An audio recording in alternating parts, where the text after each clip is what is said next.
Welcome to Kyalami Raceway. This, of course, is the Intercontinental GT Challenge powered by Pirelli, and this is the Kyalami 9 Hour.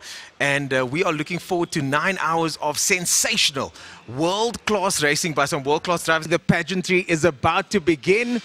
We are about to go to the Intercontinental GT Challenge powered by Pirelli. My name is Ernest Page and I'm joined in studio by Daniel Haynes. This is the main event of the evening, as they say, and things are about to hot up because we are going racing today. And I know yesterday wasn't ideal conditions and it wasn't an ideal situation, but thankfully, the Kyalami 9 Hour is about to pop off. Daniel Haynes, how are you feeling about how we're going? You just mentioned to me off air that conditions seem perfect. Yeah, I mean, we had a bit of a disaster yesterday, let's be honest, but we've had a good night's sleep. We've come back here and we've got a track that is basically perfect for GT racing. So we're all praying, fingers crossed, that the rain stays away. It's weather that we'd be proud of in the UK. Really looking forward to it. The track conditions are perfect. 30-degree track temperatures, nice and cool. These cars are going to be quick, eh? I'm expecting some very fast times. Oh, well, let's see if that's going to be the case. We've got Kriya Gangia with us as well, and she's out there checking out the track first. And Kriya, how's things looking out there? Well, first I'm going to say, boys, please don't jinx it by saying perfect so many times. It is a great day, and we do not want to get any rain because we'd love to see the cars actually get onto track and do some great racing this afternoon. Well, plenty great racing to look forward to today. Well, Dan, you and our tame racing driver, Tasman Pepper, spent some time on the circuit and took a bit of a walk around the circuit. Not while it was raining, because then they would have been taking a swim. This time, they did a little bit of a track walk. We're going to cut to that segment now and have a closer look at the intricacies and nuances of what the track looks like up close. Okay, we start our lap at turn 2, Crowthorne. Tasman, what do we think? Biggest braking point on track. I'd say you'd be braking around the 100, and if you're feeling really brave, closer to the 50, there's a long straight. So you want to be late on the brakes here, try and get up the inside of someone if you're attacking. But I'd say this is your biggest passing opportunity on the track at the moment.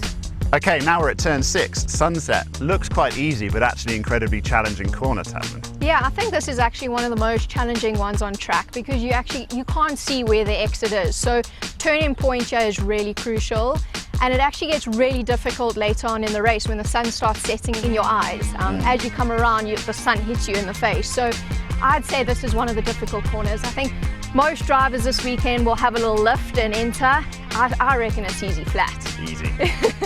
Okay, we've made it right the way to the top of the hill, turns 10 and 11. When you're approaching this braking zone, you actually can't see where you're going to be braking. So there's always a point as you're driving up. We look towards this big tree at the back, and that's kind of where we angle the car. So it's easier, as we get to the top, it's easier to get on the brakes. And the rest of the corner is pretty basic. It is a double apex, so you've got to make sure you get to the second one to get down the hill. But other than that, this is the most difficult part. Okay, so we've got all the way down the mine shaft and we come here at turn 13, the Crocodiles. What a great name for a corner. But what do you think about it, Tasman? It's a hard one. It's not one of my favorite corners on the track. There's so many different approaches to it. You can go a little bit later on the brakes, but chances of making the apex is really difficult. So to make an overtaking maneuver is really difficult unless you're certain you're on the inside. And if you miss apex, it does sort of affect your run up to the next one. So you kind of got to work out, are you going to go later on the brakes to make sure you get to the apex and get the good run? Okay, we're now at turn 15, Cheetah. It looks really easy, but Tasman, there's a problem. Yeah, and this is the problem. It's one of those killer corners. You either get it or you don't, and when you don't, it doesn't end well. No. We're back at turn 6, Sunset, but it's gone 6 o'clock in the evening, and wow, Tasman, this looks different. Yeah, well, it is quite different. I mean, you've got the sun setting in the background, and when you're approaching your brake markers, this is where it now gets affected, because as you're about to tip it into the corner to get to your apex, the sun is literally hitting you directly in the face. Okay, it's 7:30. We're back at turn 10 and 11. 2.5 hours of the race to go, but it looks different, Tasman. Oh, it's a little bit darker, isn't it? Really nice. I think you're actually better off being in the race car with the headlights at this moment, and our reference point from earlier on isn't really going to work, is it? Not at all. Kriya is out and about today and has been for the entire week, and she's talking to one of the drivers as we speak. So we'd love to hear from Kriya. Kriya, what's the word down on the track? It's always nice when you come through the pits and you get to see a familiar face. Mr. Chops, so good to see you. Are you ready for today? Of course, yes. We've been preparing for this moment in time, so we're ready to grab this opportunity with everything we've got. It's a really special moment. We've been hearing the story about the Three Musketeers, and now it's coming to fruition. How do you feel? What is that little heart telling you at the moment? Look, I can only be grateful to be here and gritting amongst the best in the world and with these European drivers. So for us, it's like a heavy cloud on our shoulders because we sort of carry some of the nation's hope with what we want to achieve here, and it will be phenomenal. Now we really need God's grace and guidance, and let alone taking us back safely to where we started. And very little rain is what you need this weekend. Well, it's equal for all. So we could do with rain, we couldn't do with rain, but very little rain, as you put it. So kind of tell us, what can people watching or tuning into the race this afternoon expect? Spectacular race, full of fun and full of excitement, and hopefully it will be incident-free and it will be good racing to watch. What are you guys expecting from this race? What do you want to get out of it? A finish. Before we can win it, we need to finish it. So that's the strategy. Well, Chops is going to be driving with the South African team today. We've been hearing their story all week leading up to the race, and I cannot wait to see you guys perform today. So the best of luck. Thank you kindly. After 2 months, it is finally time for the last race on this 2021 Intercontinental GT Challenge powered by Pirelli season. We are at the Kyalami 9-hour, joined by the founder of SRO, Stefan Rattel. And Stefan, I'm sure you just have a sense of pride that fills you from your team pulling off this event. When you look at everything around, the points battle within the drivers, what do you make of all of it? It has been one of the most challenging events to organize ever. When Omicron burst out, I mean, the team was flying the next day to South Africa, and breaking news at 8 o'clock in the evening, I'm like, what? Gauteng region, Johannesburg, can't be, it's a joke, it can't happen to us. But it was. Of course, we lost a number of cars on the way because teams, in the world of GT racing have a lot to do. Some had to go, then you have the Dubai 24 hours, and then so on. And so it was sad to lose part of the grid, but I want to thank the one that made it. Some, like AF Corse, flew to the Middle East and flew back the cars. It's a lot of effort, and we have less cars, but we have a very high level of competition, and also the weather in Kyalami is always challenging. We changed. We thought it was only at the end of November, beginning of December, the rain season, but apparently it's still like this on the first weekend of February. So, I'm sure, despite the lower grid, I think it will be a good race. Thank you, Stefan. We see the people in the crowd so happy to be here, and I'm sure for many it's the first time that they've come to the circuit in a long time. How has your experience been so far? It's been great. I'm enjoying myself. I think everybody's just in good spirits, and yeah, I'm taking it all in because it's the first time experiencing this, and I'm loving it. What kind of makes a race like this such an attraction for people to come out and watch? My son Shara has just started go-karting, so I think that's what made me very much interested to come and just see what's happening. And then I think another thing is that it's been a while since we've seen each other. Yeah, indeed. And there's Calvin van der Linde, local hero. Everyone will be rooting for his car, the 25 Audi. So check out that you're looking for the dark Safari livery, the 25 Audi. And Calvin van der Linde is going to he's going to get a lot of support out here, I think, of all the fans that are out here. They'll be waving flags, and they'll be really eagerly hoping that 25 can work its way up from third row on the grid and try and put some pressure onto those Ferraris. Yeah, regardless of what happened last season, he is our guy, and he's joined, of course, by Winkelhock and Niederhauser, both of whom are title contenders, so that Audi's going to want to make its way through there as we see the points come up on the screen there. As you can see, Pegguidi on the top of that with 37 points, joined with his fellow Ferrari drivers, all of them on 37. Behind that, as mentioned, Winkelhock, Niederhauser and Haas on 35. Further back, we've got the Mercedes-Benz Barrichello with 18 points, starting on pole position. And Boguslavski, as you said, an outside chance of winning this, but exactly that, an outside chance.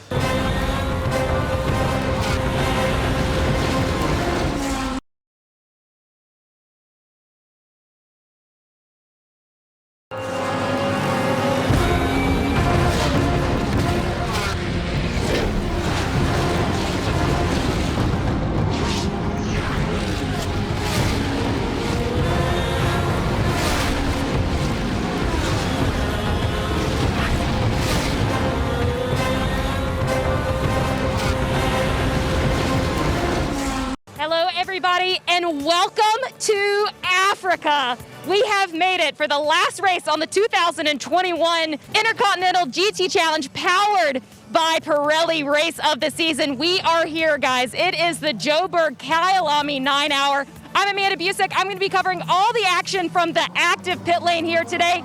Inside the booth, we have your 5-time Grand Prix winner, John Watson, alongside our lead commentator, Bruce Jones. Gentlemen, take it away. Look at the highlights. He was on the front row, he was on the pit wall side, and he got Alessio Rivera behind him even before they got to the first kink.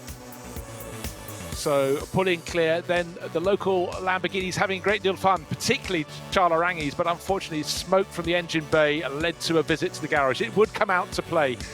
Now the Audis, they couldn't do anything about the pace of the Ferraris, but it was decided that Matteo Drudi would swap places with Markus Winkelhock. But Winkelhock set off after the Ferraris, but just couldn't catch them. At the end of the first hour, it was a question of seeing which of the local racers was in front. Two were just doing the first hour, and the advantage went to Silvio Scribanti just from Michael Pitamba, and the Lamborghini driver very pleased with life indeed. And not long after that, it was the turn of the regular racers to come and make their pit stops. The high-class racing Audi trying to get away a little quickly, but talk about quickly, the two Ferraris drove into the pit lane, didn't take on any tyres, any drivers, any fuel. They just drove straight through. They decided they wanted to reset their pit stop time, start all over again.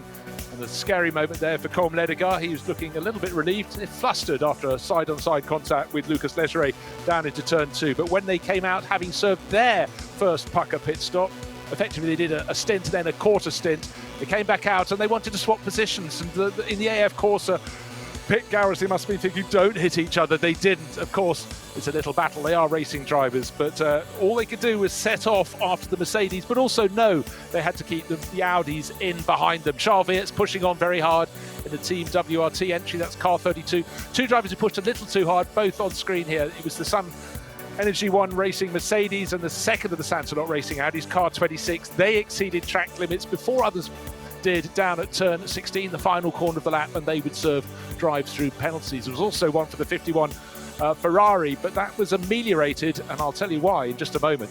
Out front, though, it was Raffaele Marciolo pushing on very hard indeed. Timo Boguslavski took over, then he in turn handed over to Jules Gounon. And look, at this point, that was Antonio Fuoco leading the race in the number 71 ACA ASP Ferrari. The sister car, the 51, wasn't far behind, but as I mentioned, it had a drive-through penalty to serve. That could have been disaster. It could have dropped it back behind the two Audis, but fortune came its way. Nothing they could do about the pace of the Mercedes up front, but Molina pushing very hard. This is what rolled the dice in the favour of the 51 crew. The lone GT4 Audi in the race trickling slowly towards pit-in and then blocking the pit lane when it came to a halt. So through the pit lane without taking on any fuel or drivers, doing what Ferrari had done earlier in the race. That was the ACA ASP Mercedes. That would drop it down the order a little bit, but at the time of the restart, it was back at the front. We've come out to Shared Hospitality Trackside, which is quite a cool experience because you're really sitting trackside. How's it been so far? Oh, it's been awesome, man. Like literally, best thing I could have ever got, eh? How's the race been so far? I think you're sitting a little bit far from the view, though. You still get quite a bit of the experience, though. I think it's quite great. What, was the deciding factor to make you guys come out to today's race? I think it was just the fact that it's a 9-hour race. It's a great experience, great, with money and everything, it's just a great thing to come out, see what it's like. Overall, great experience, so. Is this been your first time at Kyalami 9 hour? Yeah, so it's definitely my first time. Yeah. And? So I'll definitely, if they do like the Formula One, yeah, I heard they're speaking about the Formula One. I'll definitely pay to come and see that, 100%. I don't think you're alone there. I think a lot of people will definitely want that. Will you come again next year? Oh, definitely. Yeah, I mean, it's like all of us, it's our first time here. I definitely think it will be a wonderful experience to come next time as well. Happened. Bernardo Serra, he was looking over his options. Well, here the 51 is now. Miguel Molina is getting in that car finally. He was stretching, as I said earlier, but it was just really strange with those drive-thrus. They had the tires out, the crews were getting ready, and the cars just went through. But here they are now, driver changes for Ferrari.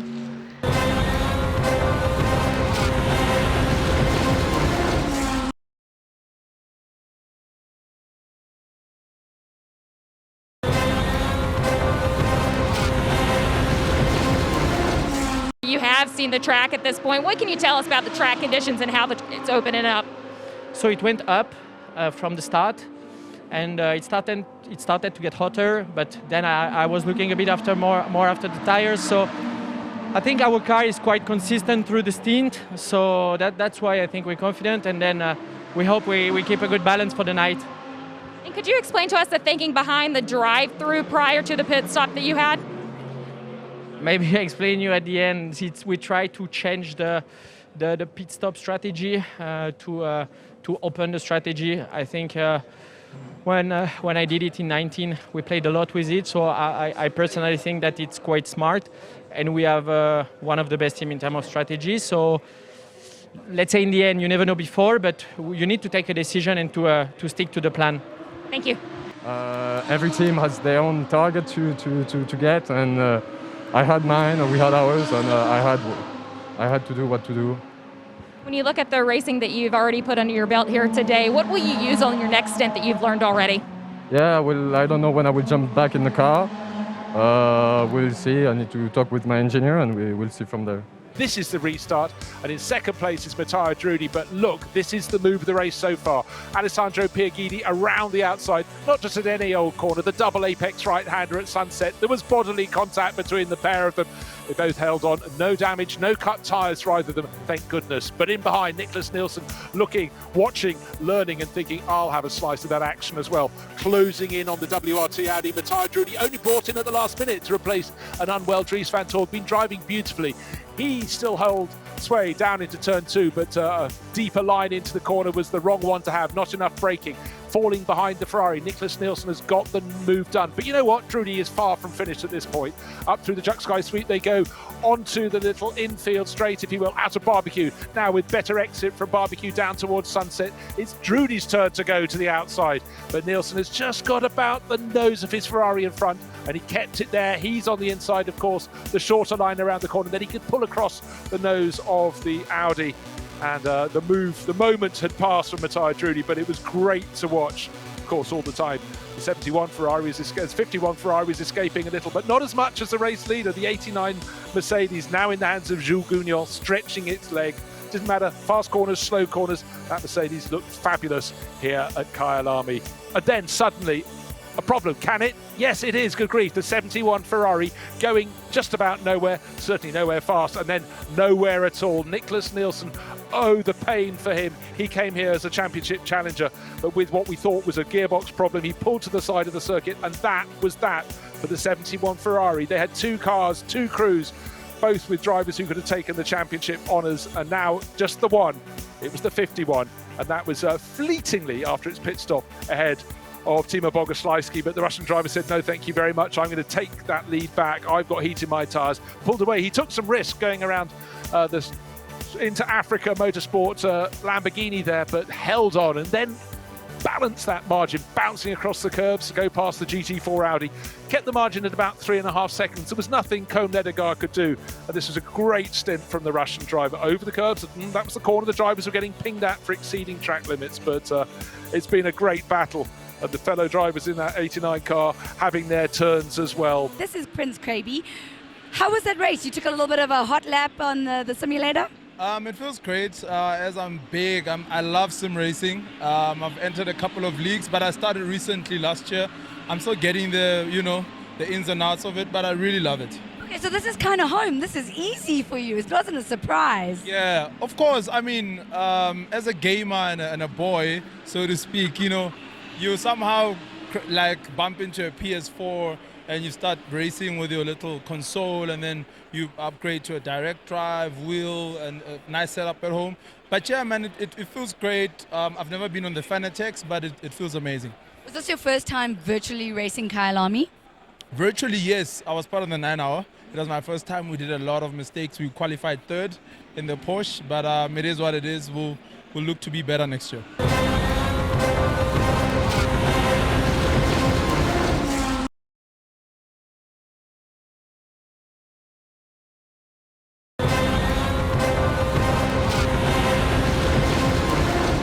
What can we expect from this 51 car as we look over the next hour or so? Yeah, I confirm that the first stop was just to reset the drive stint time. The second one was serving the penalty.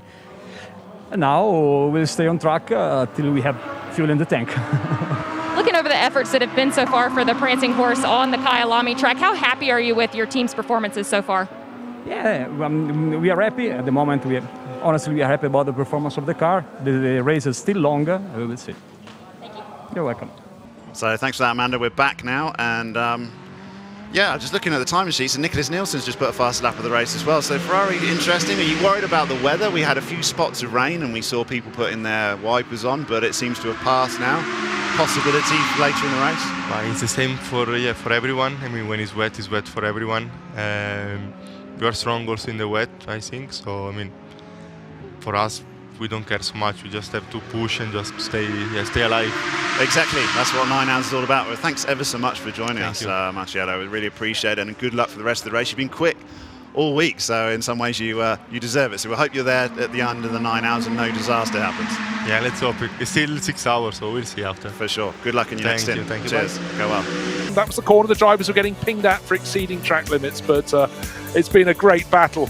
And the fellow drivers in that 89 car having their turns as well. But afternoon lights began to fade. The lights came on the cars. The lights were flashed to alert other rivals that they were coming through. The 25 and 32 Audis picking their way through the back markers as well. Nothing they could do about the pace of that Ferrari just up ahead of them. But their own battle got closer and closer. It was 8 seconds apart, then it came down and down. And eventually, when we went to darkness, they were almost nose to tail, with a 32 car closing in very fast indeed.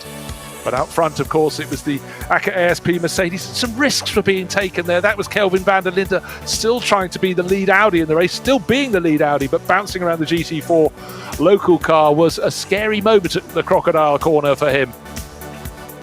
So guys, I'm here with a very disappointed fan. Very, very disappointed. Why are you so disappointed? I'm disappointed because the Ferrari, first of all, fell out of the race, and it's not leading the race. So I'm here to support Ferrari, and I'm happy only Ferrari wins. Okay, so you don't think they're going to take the GTC challenge? I think they will. It's still early. It's doing quite well now. It's right behind the Mercedes, so I think they will take it. Okay, we're disappointed, but still optimistic. That's right. We're still optimistic. Well, the fun is definitely continuing here at Hospitality Tent. And I found some more gentlemen who are having a great time. How's the race so far? Well, so far, I think this race has been absolutely fantastic. It's been an amazing day. And, you know, there's nothing more I can say. Like, this has been a day plus. It's been super fantastic. And we wish we could have more of these, like. What made you make the decision to come out to see this race? Okay, the previous race in 2020 it was awesome, it was epic. I mean, 9 hours of absolute fun. 2019. Oh, that's COVID, by the way. Yeah, 2019. Yeah, 2019, it was just super awesome. So we were like, okay, we're gonna make it a tradition. Every year we're gonna be coming here. We're gonna invite more friends, you know. It's been absolutely fantastic. You can't complain. And eventually one day when you have kids, you'll bring your kids as well? Obviously, you know, he's got a kid, so we're planning that next year actually he's gonna bring his daughter. And then, yeah, you know, there's no other way, you know, I mean, catch them young, everything's just awesome. it's just awesome, man. It's just Awesome. great. We're out here making awesome memories, and we're going to be making those memories with friends and, of course, family as the years go on. Calvin, things have turned out pretty interesting for your team specifically as well, yourself, Winkelhock, and of course for the rest of the drivers out there. You're on the ground. What's happening with the safety car out there at the moment? Yeah, so we obviously saw that one of the Audis stopped, one of the GT4 cars, and it was a very dangerous spot of the track, very high speed, so it's a natural progression to put out a safety car. In that sense now, it doesn't really change much for the race. Obviously the Ferraris that are on a different strategy, it will neutralize the race because everyone is obviously coming for a pit stop. So from that perspective, everyone is basically back to square one. Okay. And it's like a new restart. So I think it's cool for the fans that are still outside. They're going to get basically a restart of a race, a reset, and we see how we go. Yeah, look, I'm not complaining. I'm very excited to see you guys go at it again into turn 1 and 2 over here. But don't you? We saw the GT4 car stuck over there. The marshals pushed it out of the way, and then the safety car came out, which we thought was a bit strange. I'm not sure if you got any information on that. But from your perspective, from Audi's perspective, how does this bode for your guys' strategy at this stage? Well, first of all, even the car was out the way, there's a procedure. So once they announce a full course yellow, which they did when the car was on track, they have to put a safety car after that to get all the cars bunched up together. That's part of the regulation. So that's just a standard routine. And in terms of our race, I mean, we were on P2, we were catching the guys on P1. So it's looking very good for us. It doesn't, like I said, it doesn't change much for our race because the race is basically set to 0. Everyone would have just gotten fuel and tires. Yeah, so looks like the action's back and started again there. We're back to racing over there. So, yeah, as you say, it hasn't changed much in that sense. You've got the Audis dive bombing over there. I'm sure you're looking at this eagerly to see how your team's going to be doing. But you guys seem quite confident. They've obviously put you in. The pace that you were running was just insane early on. Yeah, look, I was actually not feeling so comfortable in the car, to be quite honest with you. The first stint in such a long race, you jump in cold. It takes you a couple of laps to find your rhythm. So, yeah, that's what endurance racing is about. And now, yeah, awesome racing, as you can see. As you can outside of Sunset. Yeah, outside of Sunset. The Ferrari. Oh, they touch. They touch. The Ferrari goes down the inside, holds the position there. And that looks like Drudy over there. Oh my goodness, Drudy and Piguidi having a good go at it, and the Audi has to fall back over there. Oh my goodness, we got the Nielsen just behind that Winkelhock. I'm sure the car you're interested in just a little bit further back, and things getting a little bit rough and tumble out there. This can't. What is it like in a situation like that for the driver? What's going through your mind in that situation? I'm surprised they're racing that hard so early in the race. As you can see, there's still 6 hours left, and you want to keep a car in the best shape you can for the last 2 hours. That's when it really comes down to it. So yeah, cool to see that they're racing that hard.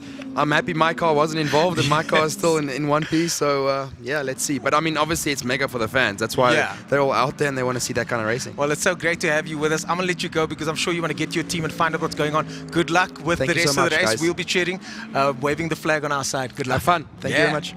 So I'm sitting with a gentleman that has been coming to the race since he was a kid. And you've been sitting in this exact same spot for 61 years ago? That's right.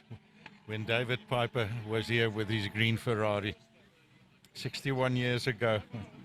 And you actually used to drive your bicycle. That's right. I came to the races with my bicycle because my dad wouldn't bring me with a motor car, so I came by bicycle. Where did you cycle from? From Germiston, Primrose, Germiston. And how has the race changed over the years? Yeah, there was, much more of a mix between racing cars and saloon cars and so on. Yes, those years. But yeah, it was fantastic. I saw all the 9 hours at the old track. Beautiful. And now you get to experience it with your son as well.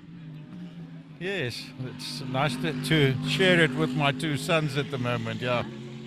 And have you, I don't know if your sons maybe have kids, are you going to be doing this with your grandchildren to come in the future as well? Well, I don't know whether I'll live that long, but... Nicholas, as that Ferrari came to a stop on the track, what was going through your mind? Yeah, I still don't know. I mean, we were running really good until we obviously didn't run anymore, and yeah, I'm really sorry for the guys. Alessio did an amazing start of the race, opening stint. Same for Antonio in the second one, and yeah, the car was really, really good. I think it was easy or clear for everyone to see that we had the pace. And yeah, I mean, I don't know what to say. Was there any warning, and what happened? No, it came out of the blue, so we still have to investigate. I'm not really sure what happened. The only thing I know is that I lost drive, so we have to investigate once the car comes back what went wrong. But yeah, it's very unfortunate. It did appear to be a puff of smoke next to the car during the incident that happened. Is there anything that you would guess that it could have been from your perspective as the driver? I'm gonna wait and see. I mean, yes, there are a couple of things that I could imagine that is, but I'm gonna wait and see until the car comes back to confirm what it is. Well, this is the last race on this 2021 season, but you had one heck of a season. What will be the highlight for you? I would say Spa 24 and the 24 Hours of Le Mans. And I mean, in general, we've had a fantastic season with Com and with Ale as well. And now we're cheering for them to go and take the championship. Well, as Ferrari made the choice to split the drivers here at this race, and the 51 still being at play, are you going to stick around and support your teammates? Yeah, of course, I'm gonna stick around. And I mean, Audi did the same thing with their driver lineup, so we thought we might as well give it a double shot as well. And I mean, nobody could ever predict that we were not going to finish. So in any case, it could have gone both ways. I mean, both 51 and 71 were really, really strong, and I think it could have played out differently than it did. But obviously, it's not in the hand of us, so it's not in our hands. But nevertheless, I'm really happy with the job the team did. Thank you, Nicholas, and good luck on the upcoming season.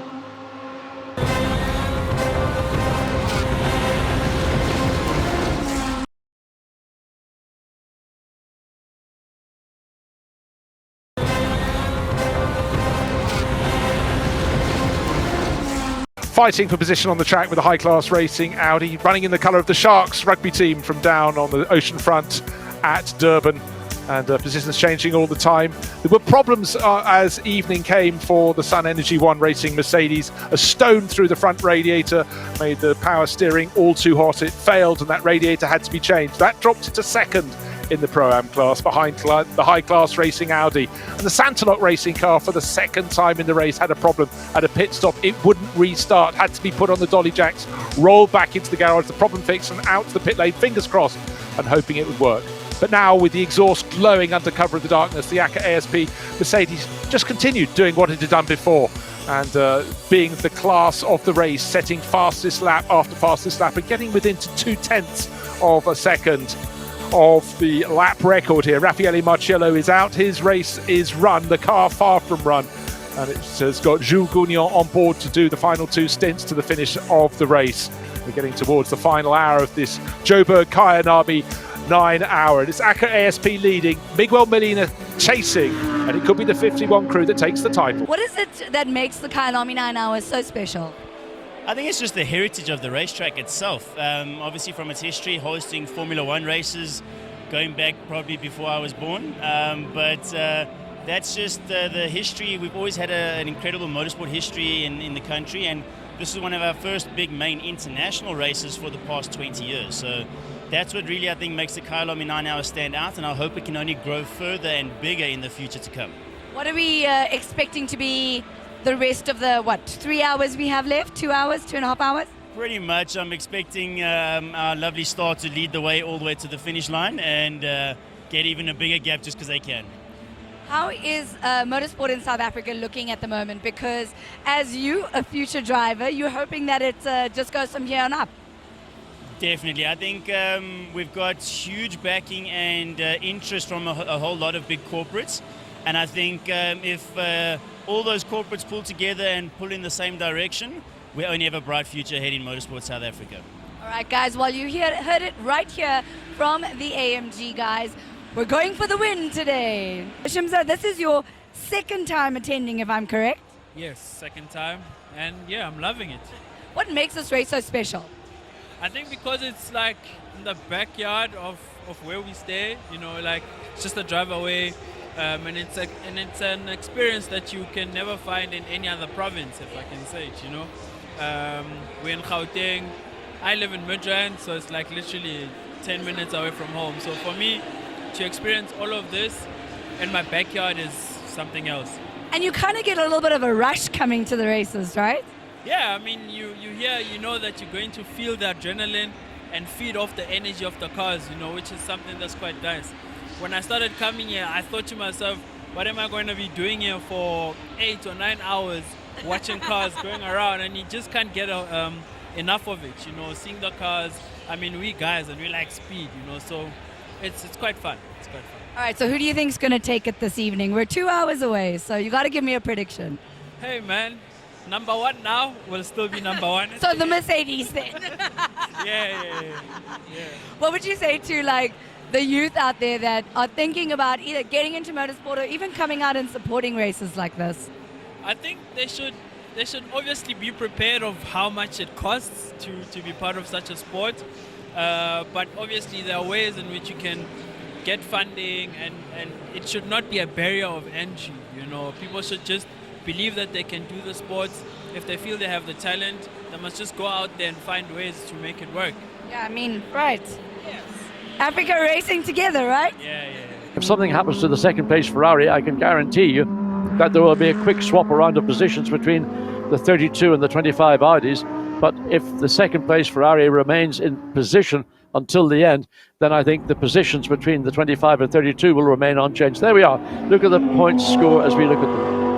These are how, yes, if it finished like this, Alessandro Pierguidi and Côme Ledegar, 55 points, would take the title ahead of Marcus Winkelhock and Patrick Niederhauser in second.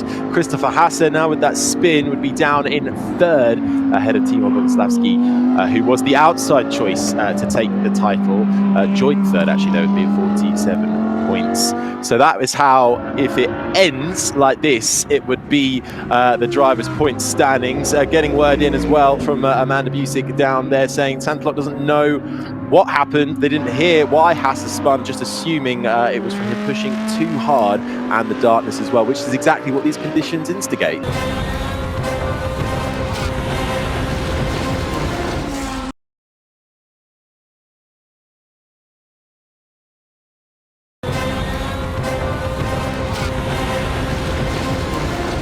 Timo Boguslavski, well, the most points he can score today, victory will take him up to 47 points, but with the Ferrari coming home in what will be second place, that'll take 18 points and move that to 55. So well, there we are, that's Harry. Kenny Harbaugh coming in. Yes, and also Michael Grenier came in to say their congratulations to the winning driver lineup. So that's a nice little touch from the 75 Mercedes team. So now it will be the last lap. Oh, will it or not? 2 to go. Sorry, it is 2 to go. I think Gugno did a very quick last lap, and he did a 1:44.444. So in fact, it will be this lap is the penultimate lap. I was being a little bit ambitious. So Gugno could have slowed down a bit. He's got an 18-second lead. Yeah, but he'd have had to back off by about 20 seconds. So Would he really? on that one, that was really a clever option. In that case, he's not going to do it. So Côme Ledegar now sitting forward on his chair with the AF Corsa crew, but of course you can feel down the garage one car pulled off. And luckily, the problem with that, we think, was a gearbox problem. Hasn't affected the 51 car. That's running around in second place. And this lap and one more to the end of the season. And 2021 is done. The race was held over from the end of November last year because Omicron struck just as the field was about to head off down to the southern hemisphere to come here to play. Some of the cars were already here, and they've been kept here ever since. Yes, they've been sitting in sort of isolation. That's the appropriate word to say, or to use. Some of the cars, have maybe they were transported to other venues around the world and then returned here to South Africa. So GT3 cars, they're sort of a moving feast between intercontinental events in Europe, events in the Middle East, events out in the Far East. Did we have GT racing in Macau this year or not? No, not this year. But then next weekend is the first round of the Asian Le Mans Series, etc., etc. So we're really springing in. To be logistics manager of a racing team, you almost feel you're primed to fail rather than succeed. But onto the final lap goes our race leader, and Jules Gugno looking very comfortable indeed, and so he should be. That car's been supreme all weekend. Brilliant in the dry, pretty handy in the wet. Not very good in the very wet. No one was. That's why the qualifying sessions were flagged off very early on. But Jules can almost do this in his sleep now. Raffaele Marciello will give us a half smile, but I think the biggest smile will actually come from Timo Boguslavski in the background. Yes, the mask is on for COVID prevention reasons, but through barbecue for the final time at racing speed, on towards the double right-hander at Sunset. All is under control for ACA ASP, the third manufacturer heading to the third win. Victory in the first of the 3 rounds in 2024 went to Ferrari on the final lap, usurping Audi. Audi then nailed it at Indianapolis on the speedway in the 8 hours, and now it's Mercedes' turn. It looks as though all is settled behind. The gap between the 2 Audis is still nearly 5 seconds. It will be the Niederhauser car for Santalot Racing, number 25, that holds off the 32 WRT example. Silver Cup will go to the Santalot crew from in car number 26. Pro-Am honours will go to the high-class racing Audi, and Thierry Vermeulen will be achieving a result he didn't even expect to score in a race he didn't expect to be in. So they won the battle with mechanical failure, rather holding back Sun Energy 1 Mercedes. But for Kenny Harble and the guys, that second place should be enough to give them the Pro-Am honours across the season. But down the hill towards almost the edge of the pit lane for the final time, through turns 14, the kink at 15, and into Ingwe now. Leopard, the final corner, not running out wide, no risk of a track limits offence. The checkered flag will be there. 9 hours are complete. The Joburg Kyalami 9 hours complete, and it's victory to Jules Gougnot, to Raffaele Marciello, and the driver who hoped he might land the title overall. There he is on the left of the screen with the curly hair, Timo Boguslawski. He'll have to settle for third, I think, in the championship. But with lights flashing, Côme Ledegar knows he's a champion. He's in the pit lane. Alessandro Pierguidi takes the flag. What was the margin between them? 15 seconds at the end. But for Ferrari and AF Corsa, and notably for Alessandro Pierguidi, what a year he had in terms of titles. And he's added another one. This one held over from the end of last year. Third place will go to that 25 Audi. It'll cross the line, I don't know, about 40 seconds down on that Ferrari. It doesn't matter.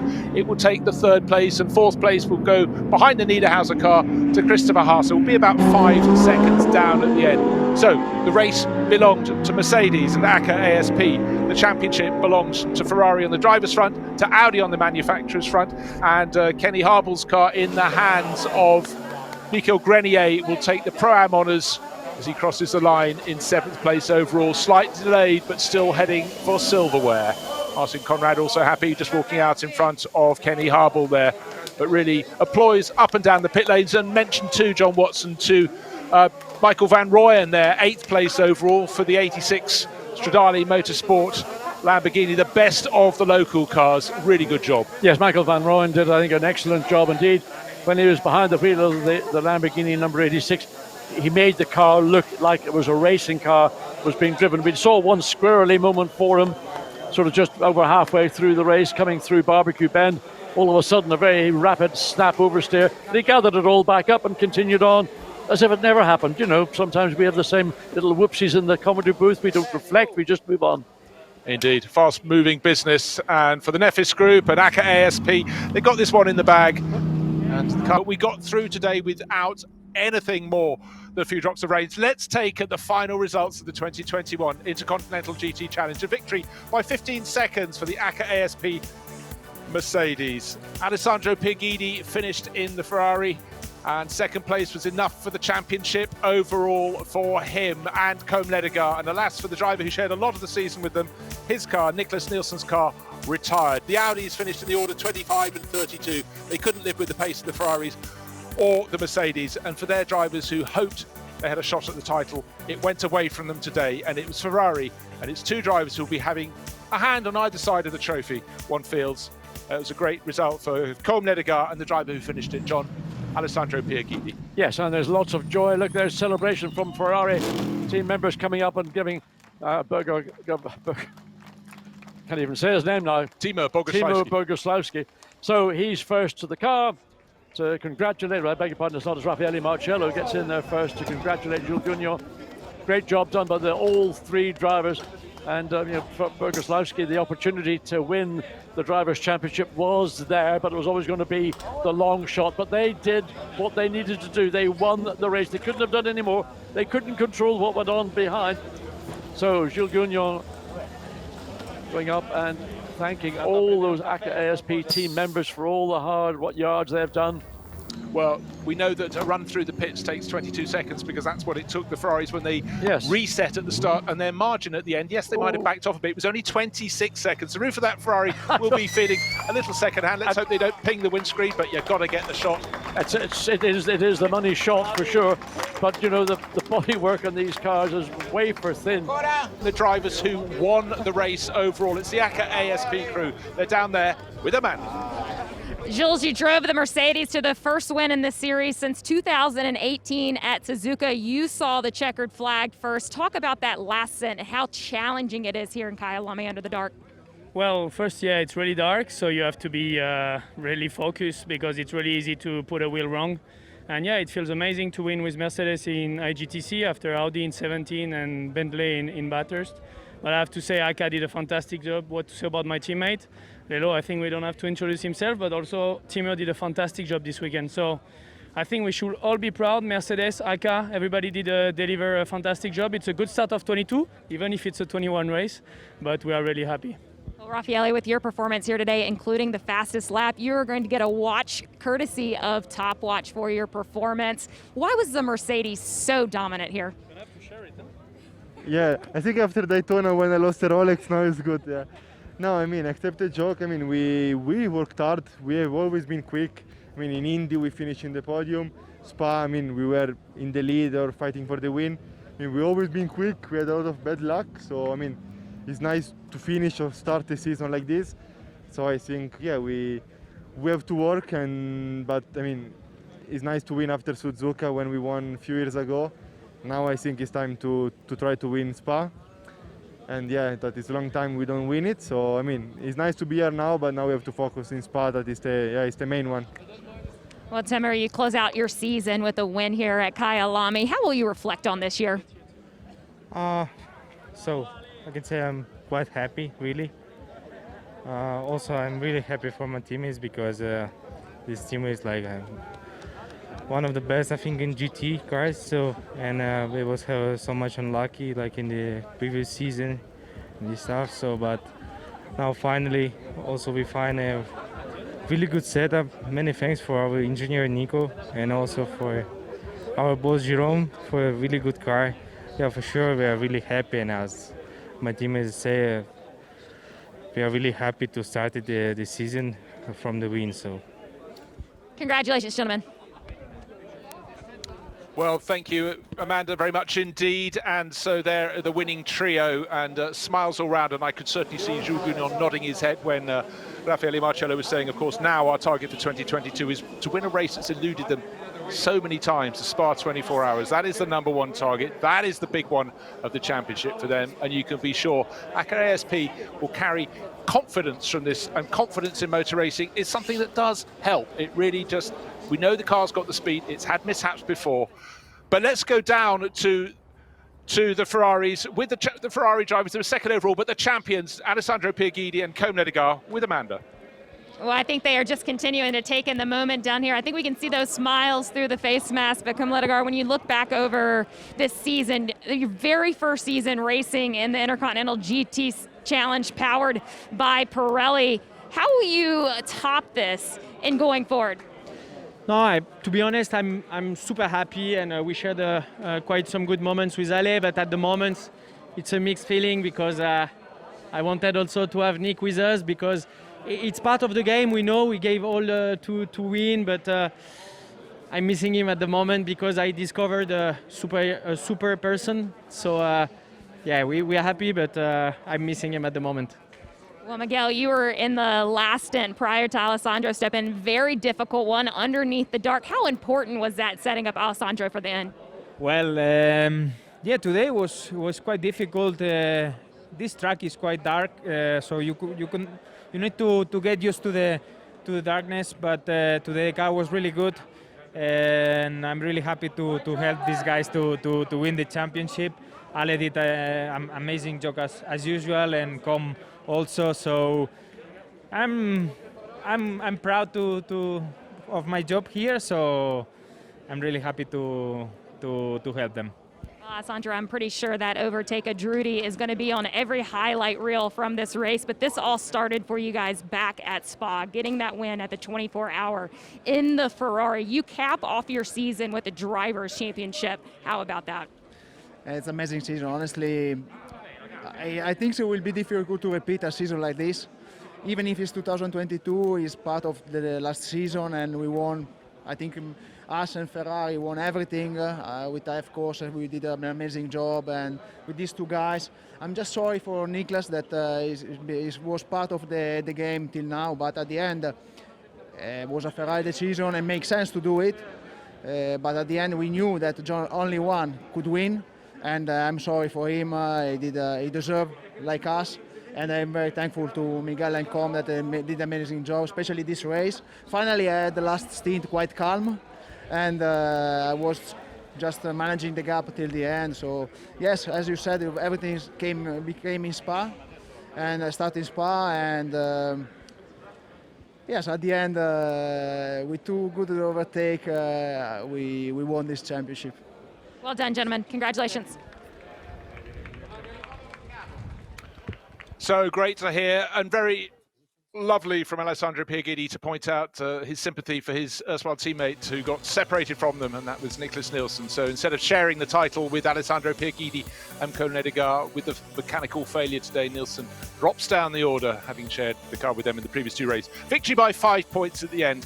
Markus Winkelhock and Patrick Niederhauser likewise split away from Christopher Haase, and they finished 3 points behind.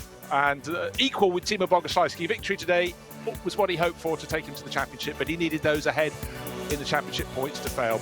But among the top four, it was all about the 89 Mercedes. Jules Gounon really powering on very well indeed. Just looking to see if the Ferrari would catch him up a little bit, but the 51 car always about 15 seconds or so behind.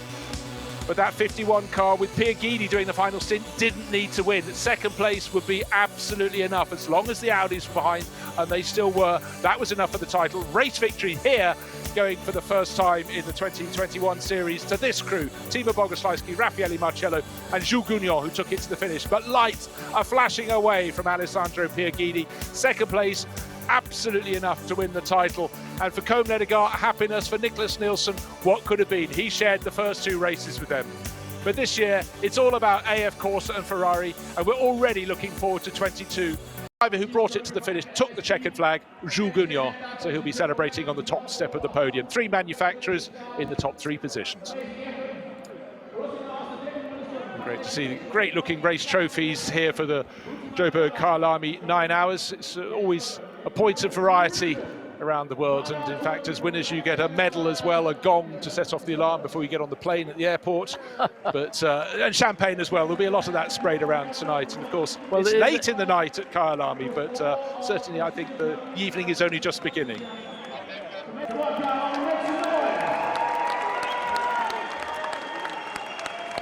So there we have the confirmation of the top 3 finishers. Top step to Mercedes, second step to Ferrari, and 2 of those drivers share the championship for 2021. So at the end of 9 hours of racing, sometimes it's a bit like herding fish, getting drivers up onto a podium. It's an international sport for those charged with it, but they have the trophy, they have the medal as well. And also good to see a team representative of Sansalok Racing, and he at least knows the protocol. Celebrate with your trophies. But job very well done, and as we said, John, experienced driver Simon Gachet lined up alongside 2 young pups. He was a young pup once, and he's imparted the experience, and over 9 hours, plenty of chance for them to learn. But right now it's the silver medals for the crew that came second in the Pro-Am class, and second place in the Pro-Am class was enough for the title for Kenny Harble, so there will be a smile under the mask there. And the trophies for winning the Pro-Am class for the high-class racing Audi crew on the top step. And it's a driver who's about to step onto the right-hand side of the podium, who's probably the proudest of all. That's Mark Patterson, born in South Africa, made his career in the States, started his career in the States, and finally has had his first race in South Africa, and he's ended on the top step of the podium. So well done to Mark Patterson, to Michael Markussen, and young Dutch racer Thierry Vermeulen, who's stepped up to GT3 and taken to it with considerable aplomb. So high-class racing had been playing the chasing game. The problems of Sun Energy won with their Mercedes handed the victory to them, but they still had to not make mistakes, and they really got things, the job done very well indeed. Of course, they share the championship title for 2021, held over to the start of 2022 because the Kyalami race was delayed by 2.5 months, but they're the 2021 overall Drivers' Championships champions. Combe Ledegar, and on the right of the picture, Alessandro Pierguidi, another title for him. That is the next podium, and they didn't land the drivers' title. They split their crews to see if they could do it. It didn't work for them today, but to manufacturers' champions, very important to manufacturers.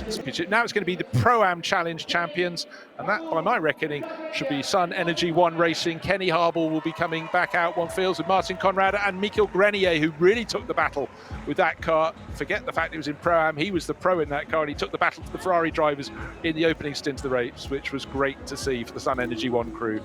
I'll tell you what, I love their suits. The flames coming up from the bottom of the leggings. I mean, that is real showbiz coming into GT3 world.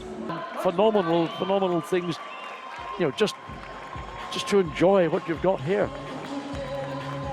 Absolutely so. And now we have the leading national crew coming out, led by Michael Van Rooyen. It's the 86 Stradale Motorsport crew, Charles Ranges, who had such a good opening stint, Arnold Neveling and Michael Van Rooyen up on the podium there.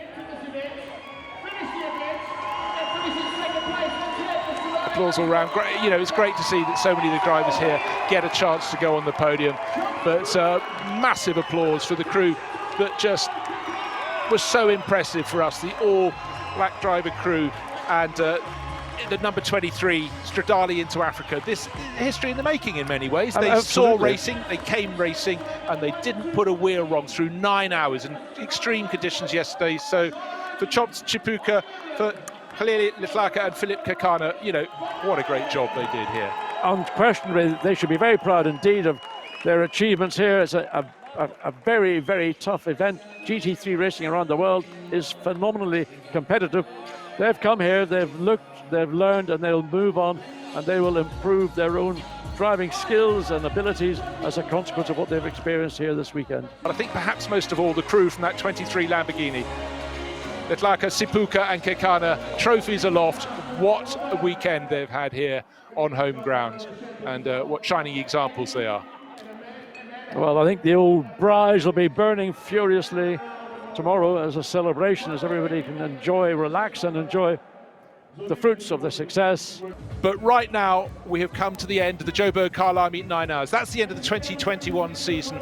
Intercontinental GT World Challenge Series all set for 2022. And we will be back here at the end of this year, all things being equal, at Kyalami. So really, that is it from the new guy on the team, Harry Benjamin. Great job. From John Watson, from me, Bruce Jones. Looking forward to doing it all over again. Hope you enjoyed the action and look forward to the rest of the racing this year. Well, folks, wow, what an incredible day. It's been a long day, Dan, but it's been a good day. I'm still pretty pumped. I'm still pretty wide awake right now. I think I'm going to be wired for at least a couple of more hours, maybe even tomorrow. But what fantastic day. Dan, words escape me at this moment. Who is your driver of the day for today? I think it has to be the overall performance of the AF Corsa 51 car, because they did exactly, they came here with a task and they pulled it off. That task was really pulled off, and they just had to get that one car ahead of the Audi team, and that's exactly what happened.